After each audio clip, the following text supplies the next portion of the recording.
Hello everyone, आज के session में हम करेंगे सबसे important topic blood relation. Blood relation का जो टॉपिक है बहुत इंपॉर्टेंट है क्योंकि कोई सा भी एग्ज़ाम उठा लो ब्लड रिलेशन आपको देखने को जरूर मिलेगा। तो चलिए स्टार्ट करते हैं। तो ब्लड रिलेशन के क्वेश्चन हम करेंगे फैमिली ट्री का यूज़ करके। फैमिली ट्री यानी कि मान लीजिए मैं खुद को लेता हूँ तो मैं यहाँ पे खुद को इस पोजीशन पे रखूँगा और मेरे जो पेरेंट्स हैं वो यहाँ पे रखूँगा। पेरेंट्स एंड ग्रैंड पेरेंट्स यहाँ पे आएंगे एंड माय चिल्ड्रन यहाँ पे आएंगे। तो ये आएगा फर्स्ट जनरेशन, सेकंड जनरेशन, ये मेरी जनरेशन और ये मेरे चिल्ड्रन की जनरेशन। बट इसमें मैं कुछ साइंस भी यूज़ करूँगा, जैसे कि प्लस साइन यूज़ करूँगा for male, plus sign for male, minus sign for female.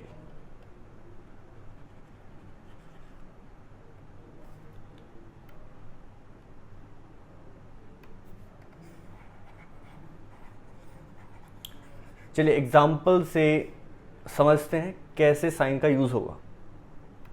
जैसे यहाँ पे मैं ए लिख दूँ और उसके यहाँ पे सर पे प्लस लगा दूँ तो ये बनेगा male, A is A male, और बी के सर पे माइनस लगा दूँ मतलब बी फीमेल होगा यहाँ पे। बट दोनों के बीच में अगर मैं ये इक्वल टू का साइन लगा दूँ इट मीन्स ये दोनों अब मैरिड कपल हुए। तो इक्वल टू का मतलब होगा मैरिड कपल, मैरिड कपल।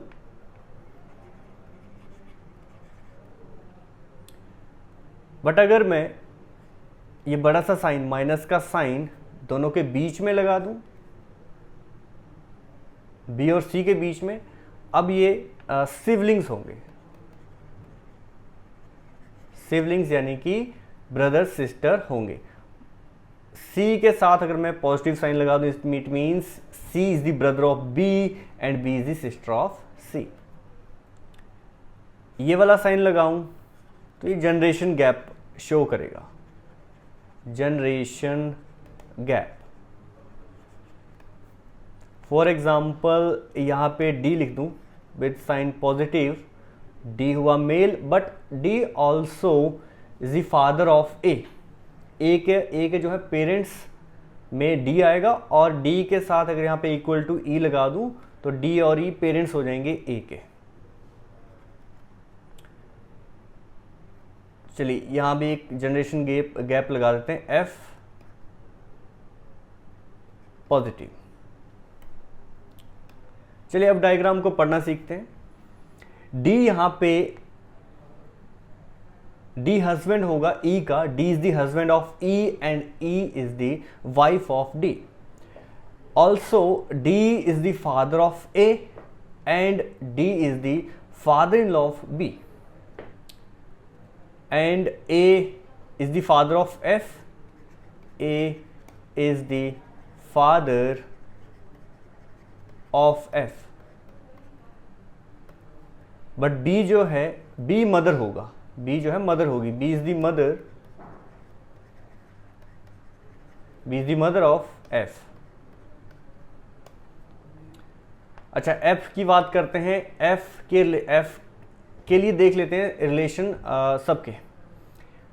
जैसे A जो है F के लिए क्या होगा, A जो है F के लिए फादर है, B मदर है F के लिए, एंड C जो है F के लिए अंकल है। बट अंकल कौन सा, अंकल दो तरह के होते हैं, paternal uncle and maternal uncle. तो जो मामा जी हैं वो मैटरनल अंकल होंगे और चाचा ताया पैटर्नल अंकल। तो कैसे पता चला ये मामा जी हैं। C बी जो है मदर है, तो जो मदर का जो ब्रदर है उसे मामा कहते हैं, मतलब उसे मैटरनल अंकल कहेंगे। तो मम्मी वाली साइड के जो भी रिलेशन हैं वो सारे मैटरनल जाएंगे और पापा वाली साइड के जो रिलेशन है वो सारे पैटर्नल जाएंगे। तो यहाँ पे डी जो है एफ के लिए ग्रैंड फादर है बट पैटर्नल ग्रैंड फादर होगा, दादाजी होंगे। सो डी यहाँ पे पैटर्नल ग्रैंड फादर होंगे और ई पैटर्नल ग्रैंड मदर। तो मैटरनल ग्रैंडफादर और मदर कौन से होंगे, नाना नाना जी। वो कैसे आएंगे, बी के जो पेरेंट होंगे, बी के पेरेंट्स। तो बी के पेरेंट्स यहां पे बना देते हैं। G and H। अब यहाँ पे G जो है वो ग्रैंडफादर है और H ग्रैंड मदर है, बट मैटरनल हो जाएंगे। तो यहाँ पे G जो है, G is the maternal grandfather of F. Also H is the maternal grandmother of F. चलिए कुछ और एग्जांपल लेते हैं।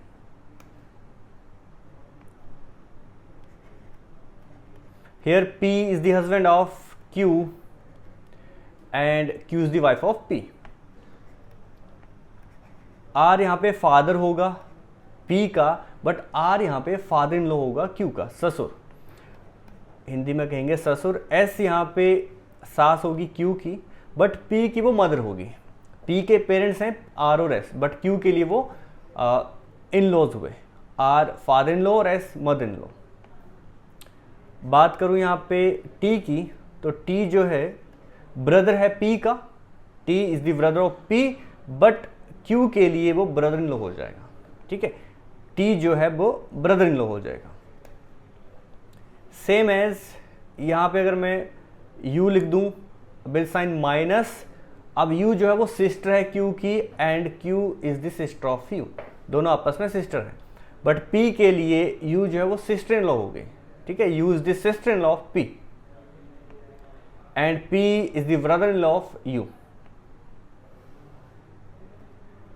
एंड पेरेंट्स, U के जो पेरेंट्स होंगे वो Q के भी होंगे। तो V W, so here B is the father of Q and U and W is the mother of Q and U, but V और W जो है वो इन लॉज हो जाएंगे P के लिए। so B is the father in law of P and W is the mother in law of P।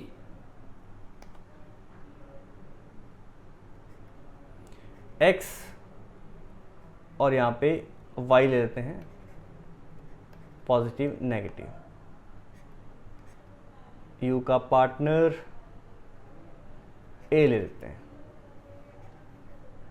तो यहाँ पे X और Y जो होंगे वो कजन होंगे। Here X and Y are cousin to each other, cousin to each other. ठीक है, बट बात करूं T की, T यहाँ पे अंकल होगा, T अंकल होगा X का, बट पैटर्नल अंकल होगा। कैसे? क्योंकि P जो है वो फादर है, P जो है फादर है X का, तो फादर का जो ब्रदर होगा वो अंकल होगा, बट पैटर्नल अंकल होगा।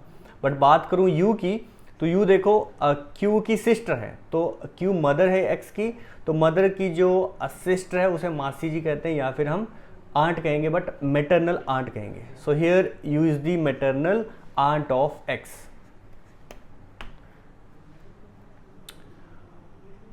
ठीक है, इसमें हमने ग्रैंडफादर भी डिस्कस कर लिया, अंकल भी डिस्कस कर लिया, आंट भी डिस्कस कर लिया, कज़न भी डिस्कस कर लिया। बट मोस्ट इंपॉर्टेंट इसमें, अगर मैं यहाँ पे B लिख दूं तो B का रिलेशन क्या होगा X के साथ, यानी कि how B related to X।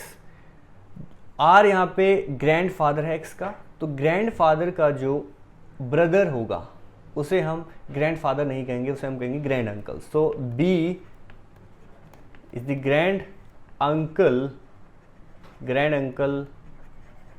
of X। X का ग्रैंडफादर है R, और ग्रैंडफादर का जो ब्रदर है उसे हम ग्रैंड अंकल कहते हैं, बट यहाँ पे पैटर्नल ग्रैंड अंकल आएगा, पैटर्नल।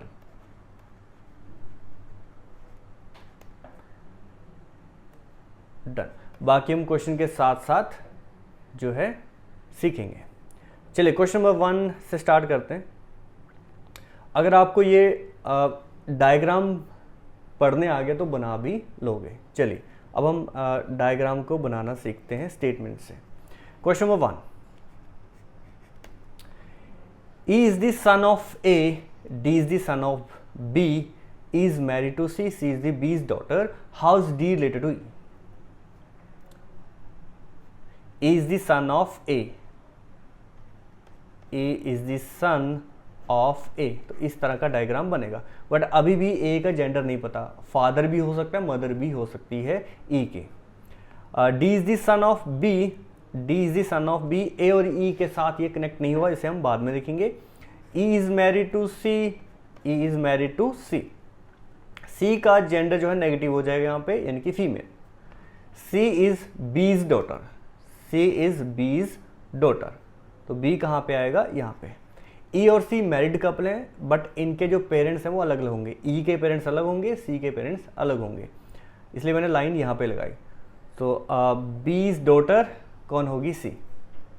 एक लाइन हमने छोड़ी थी ये वाली, इसे हम दोबारा से देखते हैं। D is the son of B, D is the son of B. अब देखो बी की डॉटर सी है और बी का सन डी है, तो सी और डी आपस में सिबलिंग हो जाएगी, इनकी ब्रदर एंड सिस्टर हो जाएंगे। डी ब्रदर हो जाएगा सी का और सी सिस्टर हो जाएगी डी के। अब आपसे क्वेश्चन क्या पूछा है, how is D related to E, how is D related to E. तो देखो डी जो है, how is D related to E, यानी कि ई का क्या लगता है डी, ई का क्या लगता है डी, डी क्या लगा ई का।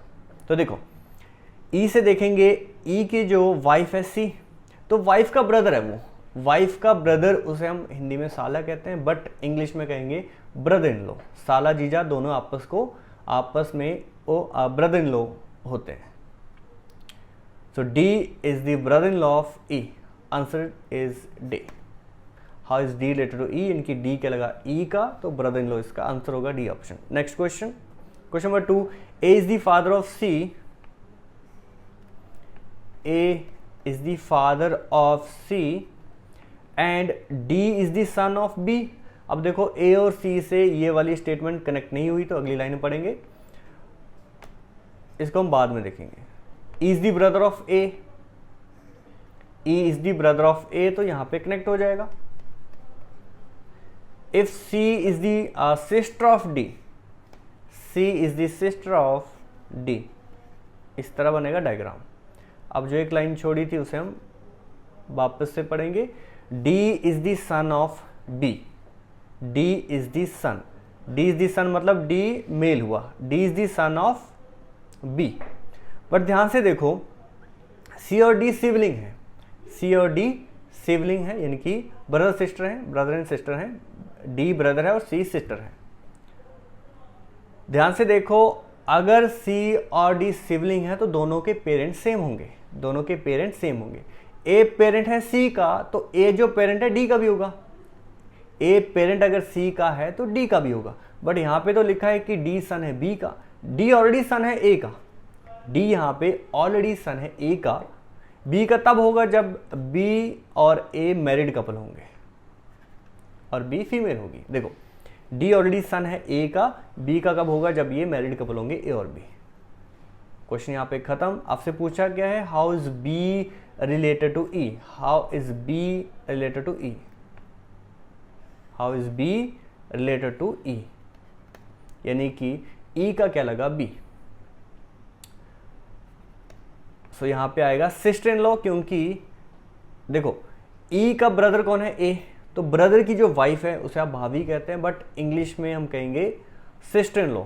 सो answer is D, option D, sister in law. Next question, question number 3, Q's mother is sister of P and daughter of M. Q's mother, एक क्यू है, क्यू एक पर्सन है, उसकी जो मदर है क्यूज मदर, इसकी एक मदर है, मदर यानी कि नेगेटिव साइन आएगा। Q's mother is the sister of P, Q की जो माता जी हैं वो सिस्टर है पी की, तो पी यहाँ पे आ जाएगा, बट पी का जेंडर अभी तक नहीं पता, पी की सिस्टर है। And daughter of M, daughter of M कौन है, ये क्यू की मदर ही है, ठीक है। एक ही लाइन है, देखो क्या थी लाइन, क्यूज की जो मदर है, Q's mother is sister of P and daughter of M, Q की जो माता है वो तो सिस्टर है पी की, बट डॉटर भी है एम की, तो एम यहाँ पे आएगा, एम यहाँ पे आएगा। S is the daughter of P, S is the daughter of P and sister of T, and sister of T.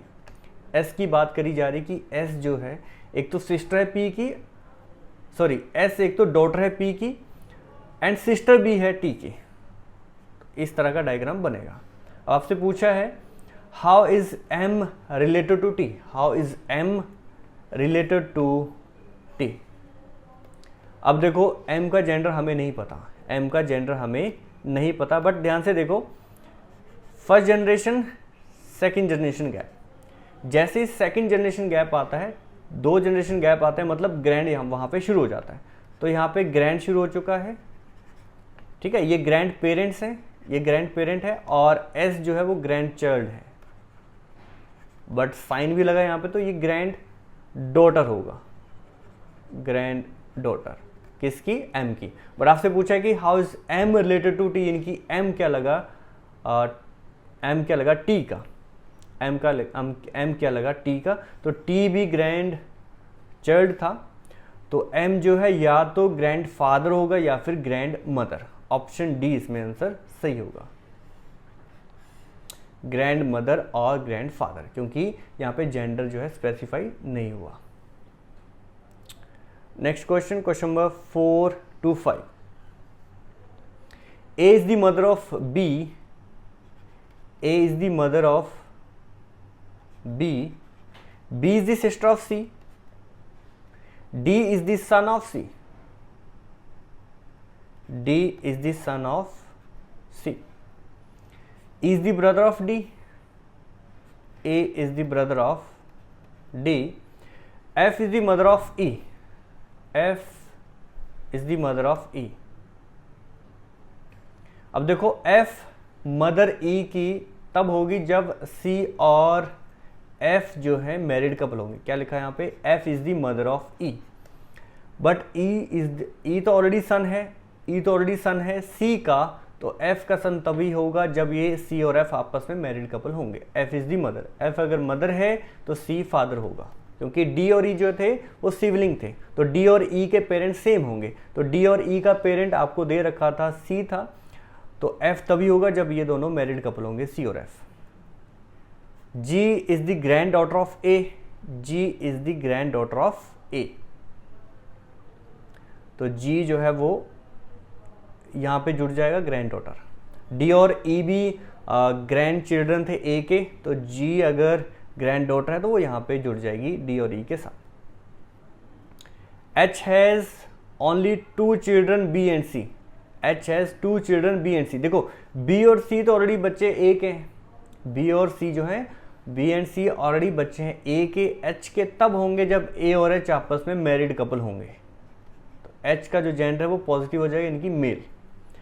अब आपसे पूछा गया question number 4, how is F related to H, how is F related to H, F related to H।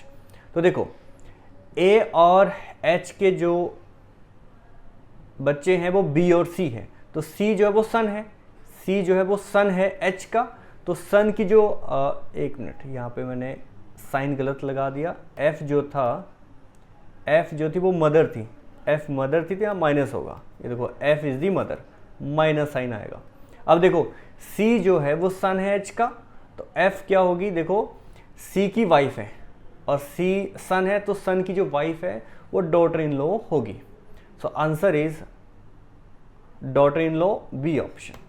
आपसे पूछा है how is F related to H, तो मैंने देखा H का जो सन है C है और C की जो वाइफ है वो F है, तो सन की जो वाइफ है उसे हम डॉटर इन लॉ कहते हैं, ऑप्शन बी।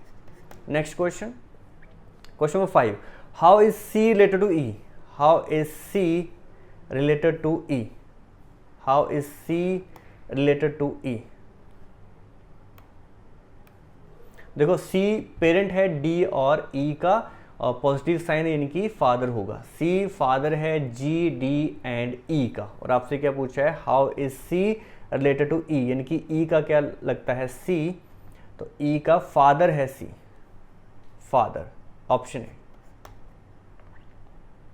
चलिए क्वेश्चन नंबर 6 to 7 ये आप ट्राई करोगे, 6 to 7 इजी क्वेश्चन है, एंड 8 to 10 भी आप एक बार ट्राई करोगे, ठीक है।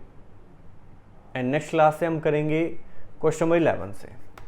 बाकी एक बार मैं भी डिस्कस कर लूँगा नेक्स्ट क्लास में। चलिए आज के सेशन में इतना ही, मिलते हैं नेक्स्ट सेशन में। Thank you, take care, bye bye.